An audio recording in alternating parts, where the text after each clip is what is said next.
రోజు రెసిపీ వచ్చేసి గోరుచిక్కుడుకాయ వేపుడండి.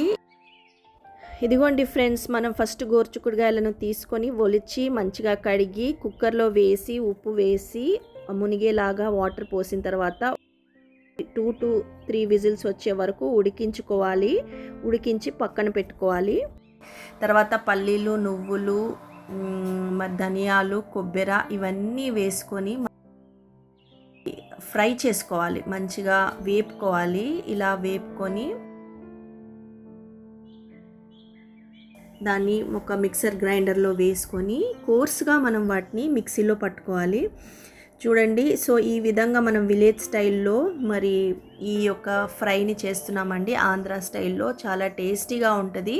సో ఇలా మనము ఉప్పు వేసేసుకొని వెల్లిపాయలు, ఒట్టిమిర్చి, మనము టేస్ట్ ప్రకారం మనము ఒట్టిమిర్చిని మన యొక్క కారాన్ని బట్టి యాడ్ చేసుకుంటున్నాము.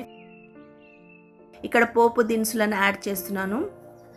మినపప్పు, శనగపప్పు, ఆవాలు, జీలకర్ర, కరివేపాకు, ఒట్టిమిర్చి వేసి ఆయిల్లో కొద్దిగా వేపుకున్న తర్వాత మనం ఇక్కడ ఉడికించి పెట్టుకున్న గోరుచిక్కుడుకాయలను ఇందులోకి యాడ్ చేసుకోవాలి.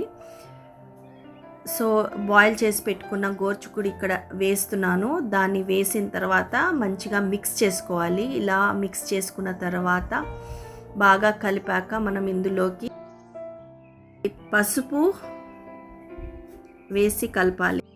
చూడండి, ఈ విధంగా మనం మిక్స్ చేసుకున్న తర్వాత పసుపు వేసాం కదా. ఇప్పుడు మనము మిక్సర్ గ్రైండర్లో మనము కోర్సుగా గ్రైండ్ చేసి పెట్టుకున్న ఆ పౌడర్ మిక్స్చర్ని ఇందులోకి యాడ్ చేసి ప్రాపర్గా మిక్స్ చేసుకోవాలి.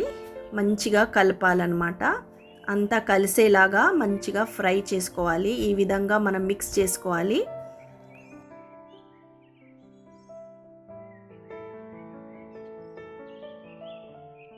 ఇంతే అండి, టేస్టీ గోరుచిక్కుడుకాయ వేపుడు రెడీ అండి. ఎంజాయ్ చేయండి. సో మీ ఇంట్లో ట్రై చేయండి, మీ ఇంట్లో వారికి పెట్టండి.